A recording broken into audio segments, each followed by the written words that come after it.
Is this thing on? Is this thing on? Like all the chat from the last time. I wonder if the chat will just continue to like add on. It probably will. Probably will. Um, when you get here, if you get here, when you get here, welcome. And let's just jump right into this. As you know, I'm never really very formal on here, so I'm just gonna kind of stumble my way through a few things that I need to do, and in the process, hopefully, maybe you'll learn something. Um, Something I just wanted to mention uh, before we get going. This is something that has been coming up a lot in my private mentoring sessions. When your Vim skills get pretty good, you might want to go try Vim Genius. I have nothing to do with them. I almost like do advertising spots for people for free sometimes because it's stuff I believe in. I'm not being paid, of course, for any of these. But this is a project that the person who makes it, and I don't know who that is actually. I should probably look it up. But I like doing these kind of things when we start out. We're waiting for people to kind of trickle in. So I actually think I'm going to start making this a habit of mine when I start a new video is to start out with some sort of small talk focused on helping you out before we get into the main work of the day. This talks to you about how to do Vim macros, which I, of course, didn't learn until 2 weeks ago, having done VI for 20-something years. Arg lists, Vim intro, it's just cool.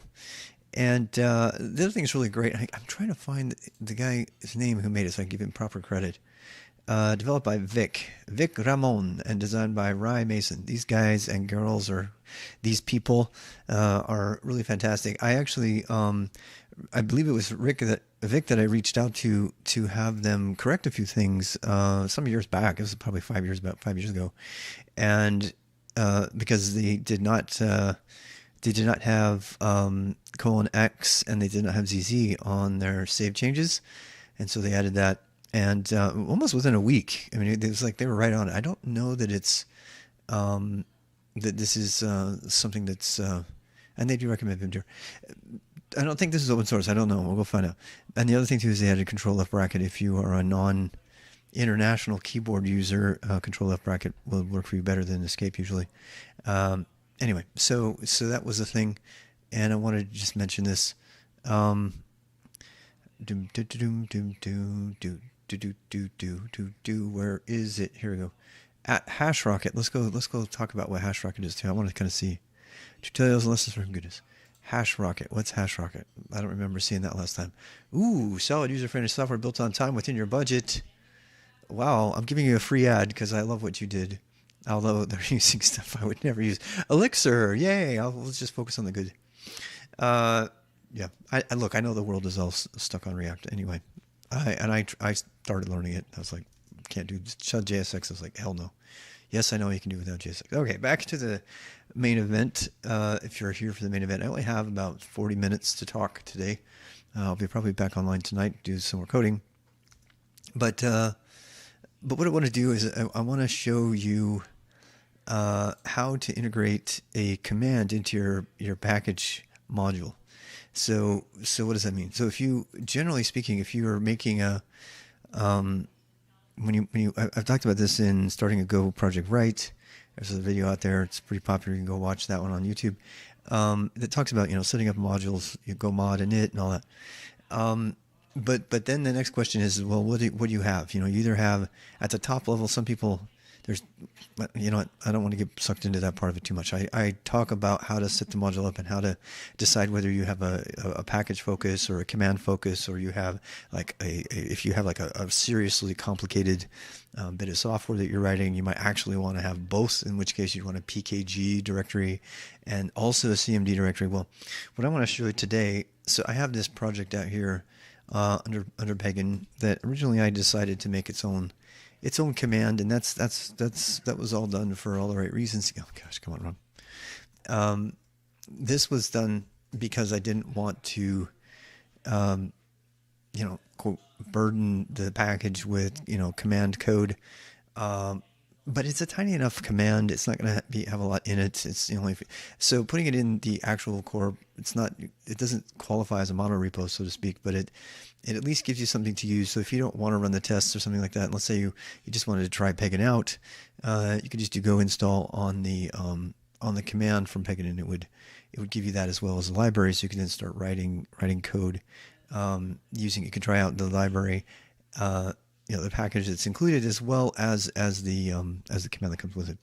Another reason that I did not want to do that was because I didn't want to force this package to have a dependency on an external package, which mine does, because I'm currently using tab complete commander, which is a package that I've written some time ago for using tab, for having drop dead simple tab completion. I've since heard that the rumor is that Cobra, which I haven't liked in the past, but maybe it's better now, and there are a couple other packages do that. But I'm probably going to make my command not have any dependencies on any external packages whatsoever. And that's kind of a big goal of mine. So I'm going to be doing that move as well. We'll see if we can do that all in 40 minutes. So the first step to do here, learning C. Good job. So the first step for doing this is to make a CMD directory. Okay. Now, to me, to do this, first of all, I don't want to be working in the pegn-go project. That's the one I've been working in all day, every day. It's on a different branch, so I'm going to close this tmux session down. There's another little hint for you on tmux. Just in case you're wondering, I'm running two versions of tmux here. I'm running a tmux that's containing our chat down below, and which I can operate with Control B. And then up and down, and then I have another leader key, Control A, for my tmux, which I generally use for everything. So that way I can have two different leader keys, or whatever you want to call them, for operating the different tmux sessions. And I actually have one tmux session nested within another, which in order to do that, you have to unset the tmux environment variable. It actually tells you that when you try to do it, because it's generally not something you want to do, and a lot of times you forget you got tmux session running, and so you go ahead and do tmux, and there's one already there, and it says you have to unset it. Well, in my case, I actually wanted to do that for the main reason that I want to be able to have a tmux session that does not get rid of the window down here. So the tip here is to get to where you want to be and then start tmux. I know that seems really obvious, but to a lot of people, but that is not necessarily always the first thing a beginner thinks about. So once you get to the right place, then start tmux. Why? Because now when I fire off a new window, I'm in the right place. I don't have to CD into that place. It's a small little tip, but I tell you what, it'll save you gobs of time. All right, so here we are. We've got our we're all set up to do this, and I think what I'm going to do is navigate to the command directory over here, which I've already pulled down from Git. And as you can see from the reference here, pegn-go master, this is my master branch. And you know what? I should probably add a subcommand for the spec here as well. There's a couple things I want to do. Why am I doing all this? If you've been following me through all of this craziness, you might want to know why I'm all of a sudden feeling this desire to do something to the master branch, which I've talked about a lot, is going to get replaced. And the main reason for that is because as I'm getting ready to retire the master branch, it's still always away, but as I'm getting ready to do that and switch the master branch over to something else, another branch name, and then have all the new work I'm doing become the new master branch, and I don't intend to frankly break out the repos again. I'm just going to keep them together and try to manage my branches properly. But the reason, so this is what's got me thinking about doing this, because as I'm getting ready to retire the master branch, I want to make absolutely sure it's pristine. When I say goodnight, you can go, not be archived necessarily. It'll always be there as a branch so we can come back to. I just never, ever, ever want the pegn command to stop working. Because why? Because that is, I'm actually going to add a submodule here. Because the pegn command currently is the safest way for me to get to the spec. And that is really, really important. So even through all this development I'm doing right now, the thing that keeps generating my AST for me in JSON format is the original parser that we wrote some time ago. And I must keep that thing working and up and at all costs. And it's always a nice backup. Because why? Because this AST is this JSON AST is like super important for all the other code generation that's coming. And if I mess this up, or I mess the ability to create this from the grammar, then I'm really messed up, because then I can't jump ahead and start writing code that generates from the grammar.pegn, which is essential to eventually getting a final version that will generate the AST, for any grammar that's specified, which is what we have right now. Anyway, so yeah, let me go back to here, and we're gonna. So first step. So I've got two major to dos here. The first to do is I just remembered I want to make the spec a submodule of this, so that I can refer to it. I actually don't need it for any reason, but I want it to be present, so if somebody comes across this, they uncover it, Indiana Jones uncovers it in like 20 years, they'll know what's going on and why this exists and what the original spec was, and so that will be saved with the submodule. I almost think I should copy a version of the spec at that given date as a reference point instead of doing a submodule. If I do a submodule, that will progress and update, and it's not locking it down a particular version. So yeah, I think I want to do that. So again, this is for archival purposes. So I'm going to go ahead and make a directory called spec here, which will not be included in anything because it's just a subdirectory. If I had a Go file in it, it would be, but and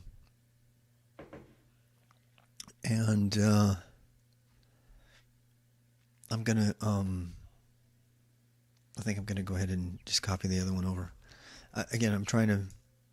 This is important because this is my way of diffing it. So if I change the spec, which I have done in the past, and got it out of sync with the actual thing that's been parsed, I'll know about it. So I'm never gonna. The main spec is not ever gonna be combined with this, but having a copy of it, I'll just put a readme in here. It explains what I'm doing. So grammar goes into spec. I'm also going to copy the two AST files, JSON files, into there. Embedding directory AST. Oh wait. That's right. We did put them into. Oh man, I think I got a problem with this spec. So I'll go fix it later. This is not something I'm working on right now, but this is. I forgot that I made a directory for the different specs for the ASTs, and I have them both at the top level because for a while I was doing that. And these two need stuff that's out of sync there, but I'll fix this. That's a different problem. So yeah, that didn't copy. Yeah. So these are all good. We can know that just by looking at it. And AST dash long. We can see here we have this. We could actually let's check. Let's check ID. Let's check. What was the one that was not in LL? Right. No, LL arrow. Pardon me. LL arrow. Did I get that right? I mean, here we go. Inline walrus rest token ID. Right now, yeah. Okay, so this is the right. Wait a second. This is not the right one. God damn it. I found a problem. That must be rectified immediately. Okay, so there's a problem in the spec that I. Oh God, come on, Rob. How much time? I want to get this done. All right, so we have a situation, Houston. Let's see. This is why I want doing this. A pegn grammar, and you'll notice this one has the arrows correctly done. Yep. I thought I fixed that. I'm going to say AST long dot. I gotta make sure to get this right, otherwise it's because everything else is built on it. .json dot new. Diff AST dash long with the AST dash long .json dot new. Yeah, I thought so. It looks like I I had not fixed it. Which is, but all this is supposed to go away anyway. So I put these all under the AST. Oh, this is no. I'm confusing something here. So these things here are how what the grammar of the AST files is. So that's a different thing. All right. So I just need to move AST dash long.new to AST. And I'm glad I caught that, because that would have made my day bad later. I'm almost positive that I think the reason for that is because I already did the short form, which is the one I've been using for creation and stuff, and I'm almost positive of that. So I'm just doing a comparison here, and temp ast.json. Let's do that, and then just diff the ast.json from the temp ast.json. This should have no differences. Wait, it does have a difference. That's not good. Why are there differences? Get status. Get pull. I can't. Oh, I know what's going on. I feel silly. I feel really silly. Okay, well, this is the problem. I have two repos, and I forgot to pull down the repo from one, and the other one is a submodule of another project, and that's the one I've been updating. So yeah, everything was good. The world is rosy. I just have these two copies of this, and I forgot to pull down. Watch, it'll fix it. There we go. All right, so the moral of the story there is do not have two versions of the same repo, even if one's a submodule of another repo. So remove -rf spec. You are now permanently banished from my collection of repos, because I would rather use the one that's a submodule of pegn-go, because that's where I tend to make more of my errors. I don't use submodules in general, but in that one I really have, because there's a lot of work going on with it, and that will play to our benefit later when we start to build from it. But to get back to our command invocation thing, so let's do this. Let's copy those modules over from the right place. We're going to not copy them from spec this time. We'll copy them from pegn-go, not master. So this is the sort of master branch. After spec copy pegn-go spec. Oh, that didn't go all well.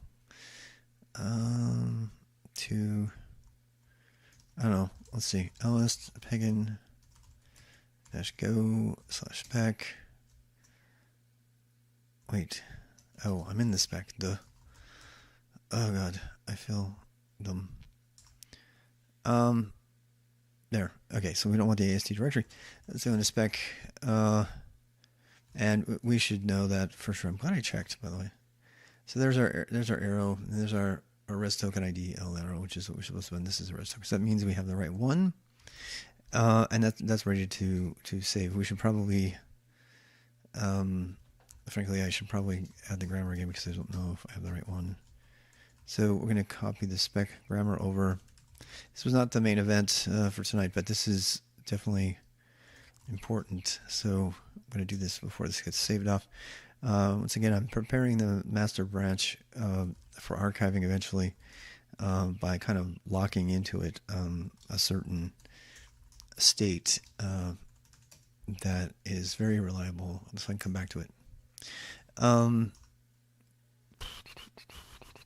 AST-JSON, we have that. Yeah, we already checked that already. Just double checking. Okay, so here comes the good part. This is the part that I wanted to show you.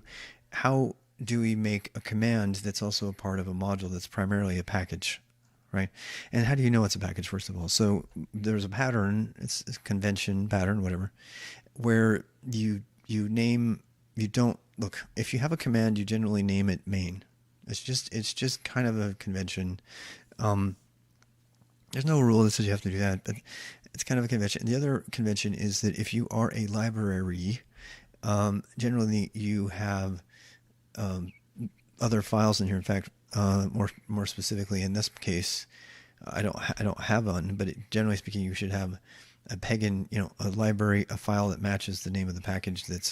I've seen people use lib before, just to kind of tell everybody that they have a lib. I'm missing a couple things here from the package, which are traditionally found here. So one of them is doc.go. This is usually where people document their packages, and they'll put, because the convention is that you have a comment that starts before, and then people have particularly long packages or doing like this, like I say, it always has to start like this. Your package pegin is what, blah blah blah, and you just write it's a big old long doc. Okay, so that's something that's usually here. Another one that's not here is usually pegn.go, and this one doesn't have one because we ended up separating it out into other things. I'm going to go ahead and make one anyway. If you really want, I could probably just, sometimes people will do, if you don't have a lot of stuff that's going in the main file, it doesn't make sense to put in the main file because it like node and scanner and all this stuff that goes into some sub packages. You can just use your doc as your pegn-go for the top level. So this is pretty common.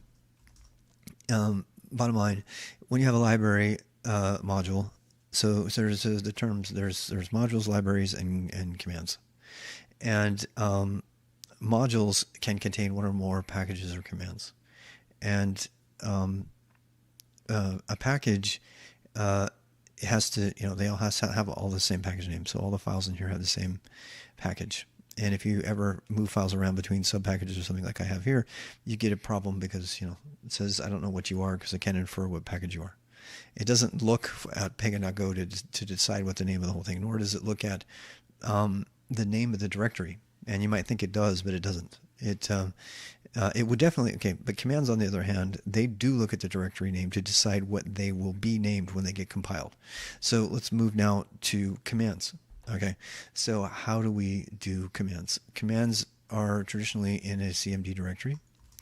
And as I said earlier, if you have a big project that has lots of packages and lots of commands and also a lot of documentation, extra stuff at the top level that would kind of get confusing. As you can see here, we have contributing CTO license, all this stuff. So you can't, it kind of starts to get noisy in there and you can't really see what's going on, in which case you might want to make a PKG directory. But when you do that, you really make it hard for people to import your thing, because now they have to do import blah blah blah /pkg, and that's just a bad, I would say that's even an anti-pattern to do that. So if you plan on having your packages imported by others, the way to do this is to have the package be the top level and just keep it small. People that use PKG are generally making an application and they're just using kind of a mono repo approach, and all the packages are in there. All right, so how do you do the commands? And I've covered this before. So I'm going to go ahead and make one under the CMD directory. We will make one directory for each command that we want. So in my case, I'm going to make a pegn command. And if you wanted to have several, you could do that. I've seen people use the command level of as a package, so that they can put their really high level user functions at that level, so that if other people want to write commands and they want to rearrange the commands in their own way, they can just import the CMD package and then rearrange them so that they say they want to use a different type of commander or something, then they can still call into the really high level, highest possible level of packages. And so they'll sometimes put all that up here.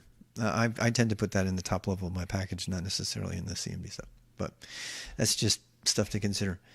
So we have a pegn directory in here. We're going to go in here, and then we make a file called main.go. And this is really strong convention. That says I am a command package. And let's go ahead and open it up. Package main. You have to have a package main for a command, which must have a main function. This is must. This is not optional. And we could just do an import here just to prove it's working. Hi from pegn. Now I'm going to be taking over Now, you probably we know about installing. If I just want to just run it, you can go run main. I don't recommend doing this very much, but you can do that. I could just build it right here. Go build, and that will just build me a pegn because it looks at the directory name. Then I can do /pegn, and you'll see that it runs this one. If I run pegn without that, it will run the pegn from, my install. And if I want to take over that pegn and throw it out and replace it with the one that I have now, which I'm okay to do with because I'm working on getting this to be the new main one, then you do go install. And when you do that, which pegn, you'll see that it's now the same pegn, but it's running something different. So, moral of the story there, when you make commands, absolutely make sure that you're not installing commands that are the same name, because you cannot use the go method of installing things. That even goes for go get. So if you do go get, actually, no, that's true. If you use go get, it will go grab the command and put it into your binary, your go bin directory, wherever you have that defined. By the way, mine is defined in, is it go path or go bin? Yeah, my go bin is here because I have go path set to here in my bash RC. Let me go show you. So if you don't do that, the default is going to be the go directory in your top level home directory. I strongly encourage creating a .local for that kind of thing. It's pretty much the modern convention for Unix. And let me go see if I can tell you how I set that. I don't know if this is in my public or not, so we'll find out. Yep, there it is. So I have, there's a number of things to configure for your Go. I wasn't going to cover this. I'm going to cover it in a different video. So let's focus here. Okay. So I have, my thing makes a go bin directory if it doesn't exist already. Just ignores the error if there's no error there. And I make a go bin directory where to put everything. And then I do go ahead and set a go bin. If you have a go bin set, when you go install, it will put it into the bin file, wherever it is. And if you have a go path, I also put that under there for extra, because I didn't like having, I could have had that be the default, and then bin could have been some other place, and that's totally fine. You don't need this level of granularity. And then these other two settings, I won't get into too much detail right now, but please take note of them. Go proxy direct is really important during development. Go proxy says, I don't want to use your cached copies of all of the GitHub and GitLab stuff. And that can cause a problem during development when you're trying to import other external packages, Go modules, and they're not there. This is less secure and slower, and you might want to change it later on. And definitely in production, you would never have that. But it's nice when you're doing development. There's another setting for development in Go that's really valuable. Go private. This I won't do. This is really important. What this says is, it says I want to allow the use of private external repos on these two servers. And you could set this to be, if you're inside of an enterprise or something, you probably know about this already, because you have had to have set these to your internal company corporate servers in order to pull from those repos. If you don't have that, it won't allow you to pull private ones. Now, they might be public within your enterprise, so you wouldn't have to put go private, but this does allow me to use private repos on both of them, and which I find is fine. Sometimes the reason I do that is because I'll have a private repo that I still want to commit on stuff. Maybe I want to pull from it. It's, to tell you the truth, it's not that essential to have a go private repo, because environment variable, if I did that before I had discovered go mod replace, and I'm going to come back up away from this for a bit and show you what I mean. So there's no go mod replace in here, but if you wanted to say, okay, I want to use something, you might want to put a replace directive in here. And I actually have a project that uses that. If I can think, if I can find one. I think I probably even used it in the old pegn project. Let's check. Yep, there it is. So this, what this does is this says these replace lines, which this is an open issue on this, because this gets saved in your production directory, unless every single person who installs using exactly the same repos, it will fail. So, but this is a way to say, hey, I don't care about even going out to the internet, even for private repos. I don't care. This anytime you find import GitLab RWX command tab, I want you to use my local one. The end. Don't do anything else. You should never, ever, ever, ever, ever have these lines in production code, ever. You probably shouldn't even have it in. The only thing it should be really be in is in branch code. And the problem is you can't set a git ignore on this file because you have to have it in order for the thing to compile. So if you add this and you're branching and you're doing some testing or something, make absolutely sure you take it out before you commit it or you do your pull request. Otherwise, you're going to break the entire package because it's gonna put those replacements in. People can put them on their systems. They're not going to have these files and they won't compile, it won't install, it won't work. So be really careful with replace, but replace saves you the hassle of even setting a private like we were just showing. So you don't even need to go private because why? Because doesn't matter what it is, as long as it's on my system, I'm just going to go use it. All right. So that's really, really valuable. I really like that. All right. So back to our commands. And what do we got here? So that was my sample. Let me close that down. All right, so back into the CMD directory. We're going to descend into the depths. You don't have to do this, but just you can stay up high if you want to. So I'm going to make a main command. I am going to try to do this the way that everybody else does instead of using my crutchy command that I come really used to using. My command tab completer does some really interesting magic with init, which some people really hate. It's nothing wrong with it. It doesn't slow anything down, and it's a command for God's sakes. It's not like a high performance library. But what it did allow was the use of command completion pretty easily and the way to document different subcommands. So that's something I'm going to leave out there. The reason that I'm kind of shying away from using my own commander is honestly, I am really, really anti-dependency right now. I am just like, I finally am kind of adopting the position that the Go culture has in general, and that is, thou shalt not build unnecessary dependencies on anything else. And I want to say that kind of explicitly because that is the antithesis of the Node community. The Node community makes the culture of the Node community, the ethos of the Node community is small packages and lots of them. And by the way, not checksum to any of them. And yeah, that's how you get the Lodash worm. So it's the absolute opposite ethos. It's more likely to have somebody on a Go list tell you, why aren't you just cutting and pasting that particular bit of code and putting it into your own code so you don't have an external dependency? Are you ever going to need it again? And so there's this, this FUD that you're going to end up missing out on somebody else's update, right? Well, that's the same kind of thinking that got us into the fucking Java object-oriented programming mess, right? So, what if somebody updates this class? I want to get the latest one. Yeah, you want to do that, but you want to do it under a controlled circumstance. You don't want to have somebody update the package and then have you go update and boom, or whatever, break everything.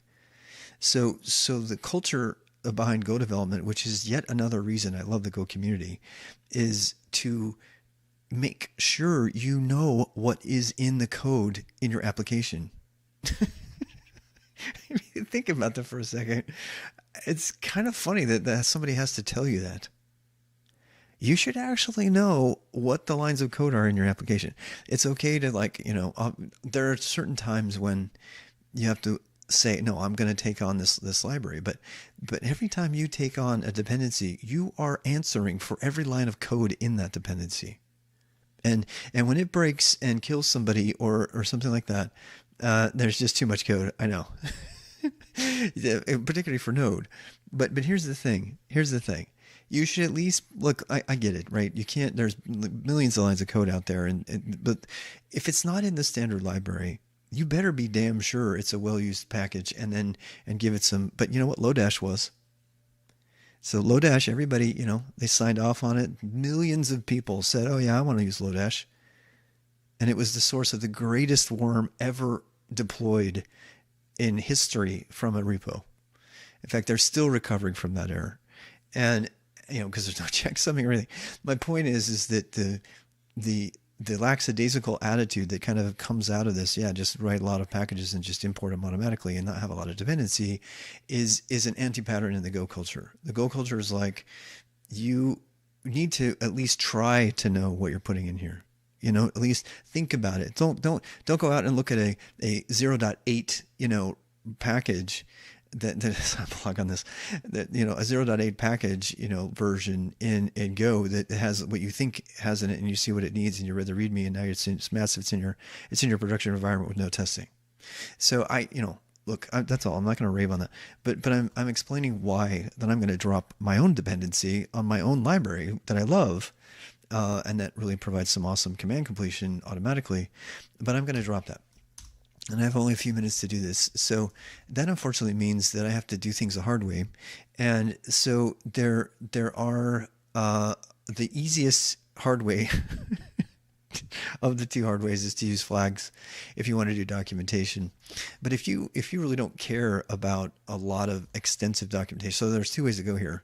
My tab complete commander takes the assumption that you should bundle your documentation about your command inside of your command instead of as a separate man page. You should bundle the code that takes care of tab completion within your command instead of another shell script. That you should really make your commands independent of any other messy stuff that they would have to install that would require them to be, like a full package, module, like apt install or arch pacman thing. Because why? Because you just want to be able to send somebody the command, and as long as they check some of the command to make sure they have the right one, they got everything. They got their documents, they got all that. And I believe in doing that. And I still think that there's a better answer than the existing options that are out there. Without adding external dependencies, and I would like to explore what that is. So, with the last 15 minutes here I have here, I'm going to go ahead and try to port my existing peg command to that. So using my old command, this is all I had to do. I said import from command tab and set up the default command as peg. And then there's one file name for each one of the main commands. Pegn is the main command, and I do the documentation of the command here, and I get this version of the subcommand. I can set the defaults, and I mean, I really like this thing. I do. It's just so nice. I just get so much stuff for free from it. Let me show you this difference here. So go build. That'll give me a command so I can do pegn help. You can see I get all this really awesome documentation for free. So it's really hard because I kind of want, in fact, my new no dependencies ethos has got me thinking that I might want to this never made it into an official production release. I've been using it a lot for little projects that I have, but I'm actually thinking that, because I've been kind of in code generation mode going, so much with this pegn stuff, that I might actually turn this into a utility for generating the code. And you know what I'm saying? So like stubbing, there's the use of a generator is a really common thing in the Go world. You have Stringer, you have, a number of other generators. And so creating a generator utility, I think is a more more in line with the Go culture for dependency management, in which case, rather than having to use my commander and invoke all that extra overhead for the init when you start up, you would actually make, you would write a README, maybe write a YAML file, or I'm actually really seriously thinking about doing a README. But anyway, there's another possibility out there that would be better for the world than forcing everybody to have a dependency on Corba or Cobra or whatever, and and mine, and having a dependency on pulling my module in. I don't even want you to have that. So yeah, I think there's a utility to be made there, but and that would include something that helps you do your own bash completion. So so you would add the tool to your tool chain, and you would say, okay, I'm going to run this generator, and I'm going to end up with bash completion built into my application without a dependency on external module. And that is like really awesome. The other cool thing would be with that is, God, this just all makes me want to make pegn an easy mark, because if you bundle a README with it, so one of the biggest complaints I have about Go when you're getting into the command creation and stuff is, where do you put the docs? Right? Do you put you can't put it in the main command. You can, but then who sees it? People who do Go doc, right? They don't really need to see it because it's a command. So do you make a man page for it? Well, then that only addresses half, the universe that's going to be using your thing. Do you put a really, really long-winded text-based comment inside of your command? Well, if you're anybody in the standard library or the standard tool chain, that's what they do. Totally ugly, it's it doesn't take any advantage of color or anything. This is where Rust really kicks ass on Go in terms they really adopted this idea of detecting the terminal. Same with Node. Any of the Node community, you guys know this, right? I don't know how many times that SID's like chalk command has been used, even though long story there. Anyway, so. But I really think there's something waiting out there where you could actually have a README file that documents the commands, and it just uses a particular structure, if not a README, maybe a YAML file, and it does have a really nice documented structure for the command that can then be used to generate the front end interface and the front end interface code, which I'm about to write by hand.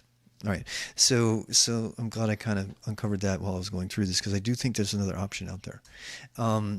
But it's going to depend on parsing and some other thing. So what I really need to do is get this main function. So the main commands, there is a default command. I don't know if you saw that, but the default command right now is print, and all print does is print just does this. All right, so we have to copy all this code over. This is actually also reading the first argument from args that gets passed in. So I'm going to attempt to do this without any. I'm not going to use flags. Let's put it that way. I don't like flags. If you guys don't know what flags is, flags is a package that's there to sort of help you, but it really forces you to use dashes, and I don't necessarily want to use dashes. So yeah, flag int blah, and it gives you a little help message here. This is a standard library, so this doesn't invoke any other requirements if you want to do it this way. But you have to use dashes, and maybe I'm reading this. Let me see if I've missed something someplace along the way. I've never known it to not have dashes. The following are permitted. See flag dash this, and the people who made this in the standard library are very much from the era of getopt, the getopt world, with dashes after, and then they have the whole terminator. It's very common. Most of the tools have the 2- terminator in it. This is very, very getopt stuff, but it's not very subcommandy, and I prefer a subcommand approach that doesn't necessarily have to have dashes in it. So that means I have to take more fine-grained control over how this stuff's being parsed. I'm not against dashes for other people if they want to use them. I just don't. I'm tired of it, and that's why I made Tab Commander if you want to read about it, or because it assumes a world where we actually use something closer to natural language, which, by the way, also translates really well to conversational interfaces. If you have access to a command line from your phone or something, you can actually call these commands just by speaking them to your phone, which you cannot do with any of these dashed options, which makes me think the time of dashed options, is maybe going to change a little bit. It's not going away, obviously, since so many people use it. But it could, some interfaces don't need this, and mine certainly doesn't. So that's a rant about flag. That's why I don't want to use flag. So I'm going to go ahead and attempt to do this with just plain old args, and this is how you would do it. So this is the first thing you need to do is go get your args. So we're going to do that. I only have about 8 minutes left to do this to get it started, so I'll try to get this one done. So the first thing we need to do is to get the args. So I'm going to do args equals os.args. I'm pretty sure. Is that it? Yep. And then just for fun, we just do fmt println. We can just print all the args out just to see what's going on. And I'm going to split this down here and go ahead and cmd nope. Yes. All right. So here we are. I'm going to go install. And this is a little annoying. When you're doing testing against a command, you have to set up your own kind of loops to just keep running the thing. And that's fine. Pegin, so it just prints out the arguments. That's the first argument. arg0 is always the argument that is the command. If I do /pegin, which pegn. So this is important. So if I actually executed the full command, this is more of a Unix programming lesson than a Go lesson right now, but so that shows you the whole thing. You can actually do some pretty amazing things with this. We used to do this for daemon code, code that runs all the time, and we would change arg1, arg0 dynamically in order to change what was being displayed in the PS table to give status when someone did a PS to see what status the thing was in. So they didn't have to send it a hub signal or something like that to get the info from it. If you don't know what that means, don't worry. That's more of a Unix thing, but it is a cool little thing you can do with the $0, or the first argument. So as you can see, I can put anything here and it'll print out the argument, right? I can do a dash here and you get the dash argument. So this is where you're going with this, and that's the first thing. Now, obviously, we're going to have a lot of switch statements or that kind of thing, and thank God we can do that. So you can just switch if you don't want to use the method I'm using. You could just switch off the first argument. So first of all, before we do any of that, we need to make sure we have enough arguments. So if the length of arguments is less than 1, let's see, if the length equals 1, if the length of args is less than or equal to 1, which it should never be less than, but whatever, then we're just going to bail, right? So, and for now, that just means I'm going to bail. And I should probably be printing this to standard error. I have enough time. Let's go look how to do that. I'm ashamed to admit I don't know how to do that right off the bat. I know it's a printf, but I think there might be a faster way. Printing to standard error. I'm almost positive they're going to tell me to use printf, but we'll see. I can print to standard error with Go without. There's a question right there. Good old Stack Overflow. There it is. Standard error write string message. Is this? No, that's not good. That's not it. println. You can't use println. No, that's not even a supported keyword. They just left it in. Is that what it is? Is it fprintf? Are you telling me I have to use fprintf? Arg. I was afraid that was the answer. I thought there might have been something faster, but if you say so, yeah, it is fprintf. There you go. Confirmed. All right, so I'm gonna do f, which is what it would be in C, by the way. I think os.standard. Thank God standard error is already defined for you, right? And you have to use a printf, which is whatever. So usage, and then I get to pretty colors and all that stuff. We're just gonna say pegn, and then one of a command, and for right now we'll just put the print command. And yeah, and then what? And then you have a mandatory. There's a syntax for this, by the way, and you can actually use that syntax. There's God, I wish I could remember where it is. There's a whole project where you can just write your entire usage for this, and it'll actually create the thing for you from the usage statement. How cool is that? Maybe that's the thing that needs to be built, is a generator that looks at your usage statement. That might be nice. So then we go here, and then what do you have over here? You have, I like to use the brackets. Some people, the old Unix way, sometimes they'll do something like that. They'll do like file or something like that. That's more traditional. I like this method. I don't know, I just do. Anyway, so we also have to os.exit1 to get the proper error message to play with Unix well. All right, so down here, go build or go install, and we can do pegn anything. If we do pegn with nothing, it should give us an error. It gives us a usage. Oops, I need a line return in there. All right, and yeah, I'm gonna do go install pegn. Yeah, whatever. All right, pegn, and it'll say usage, and there's no color or anything. And that, of course, if you're going to start adding color, you should detect color. You should make sure you should detect you're not in a pipe and all that jazz. And all that work really makes sense to have a generator for all this kind of thing, because you don't want to have to think about that every time you have to write it. if you want those pretty colors. So there what, and then all you have to do, and I'm about done today, you just need to pick a command. And in my case, I already have the command. I'm going to need to do, let's see. So if I have standard out, here I am doing command usage and everything. I'm going to just jump right ahead to the main event, checking for suffixes and blah, blah, blah. I'm going to go right into read a file and then go ahead and print it. So here's the print command. I can actually include that command in here. This is what gets really hairy, is that your main command can get really, really long. And so, yeah. So let's do this. Let's say, so now we're going to switch on the command, and we can switch on os.arg. Wait, I already got it. args. We can switch on args 1. And we could do case. Actually, we could put a default.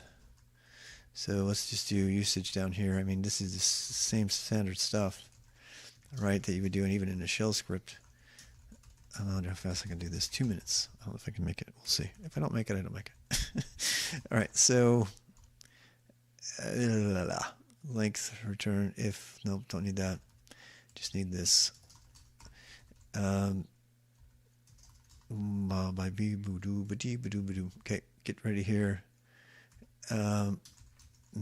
Usage and done.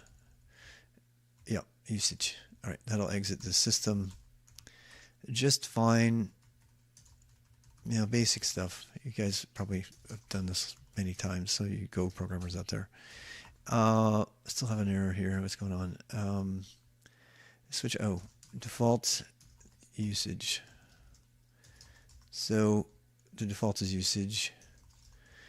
Yeah, and case. So if the first word is print, actually the default could be the print command, and so I could say print, right?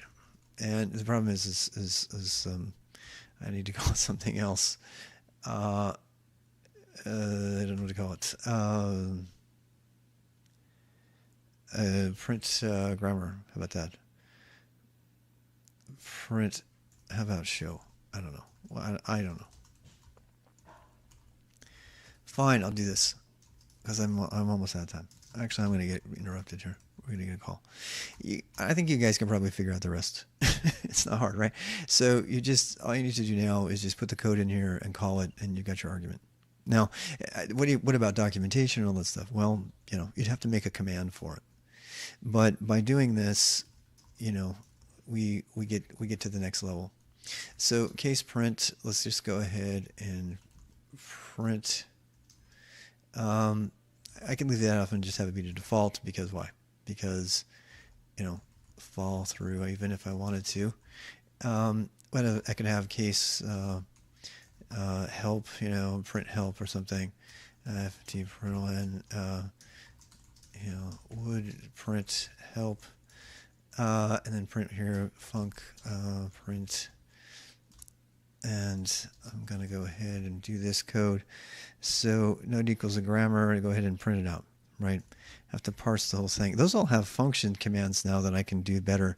That's why this is why I'm doing this, because I realized that I have my external interface for my pegn packages a lot better now. I don't have to create an AST grammar and then print it. I can actually just call at the top level of the top level functions of the API. All right, so that's what I'm going to be doing. I'm going to close out today. Hopefully that's been helpful. If you have questions, let me know. And we'll talk later.